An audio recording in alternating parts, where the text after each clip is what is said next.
कोई जाती स्कीमें नहीं थी, कोई जाती प्रोजेक्ट नहीं थे, क्योंकि मेरे लीडर मखदूम खुसरो बख्तियार और मखदूम हाशिम तमाम वक्त का विजन था कि जो भी मंसूबे हो वो इज्तिमाई हो, जाती ना हो, जाती मामलात ना हो। हमने वही मंसूबे इनसे रिक्वेस्ट किए, हमने वही इनसे सफासनामे में पेश किए, हमने इनको दावत दी, इन्होंने हमारी दावत कबूल की। मैंने मखदूम हाशिम तमाम बख्श साहब को, वो जो फख्र जनूबी पंजाब है, जो फख्र पंजाब है, कि वो यहाँ पे तशरीफ लाए और आपसे मुखातिब हो। जनाब मखदूम हाशिम जमाल बख्श साहब। मखदूम हाशिम जिंदाबाद। बैठ जाइए यार, नीचे बैठ जाइए।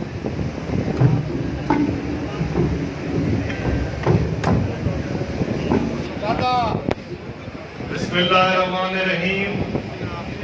जनाब निहायती काबिल एहतराम मखदूम खुसरो बख्तियार साहिब,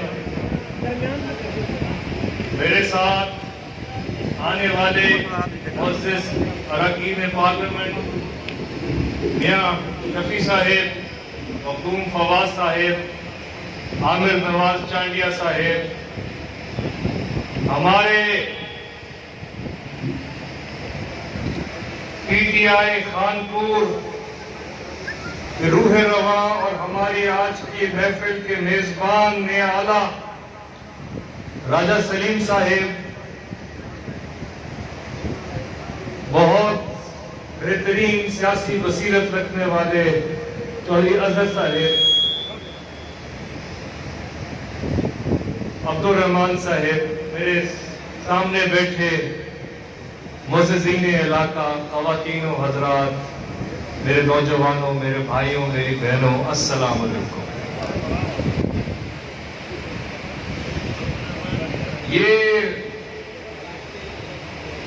जब दाखिल हो रहे थे तो ये पीटीआई के तराने सुन के आज मुझे वो जो 3 साल की मेहनत है, वो एक नए पाकिस्तान का ख्वाब, वो अमली जामा, ये इस दिन का मुझे आज इंतजार था। आज अगस्त के महीने 2021 के अंदर कि मैं आपके पास आऊं, उस फलसफे, उस सोच के ऊपर पूरा उतरते हुए कि हम इस नए पाकिस्तान में एक नए खानपुर की आज बुनियाद रखने जा रहे हैं।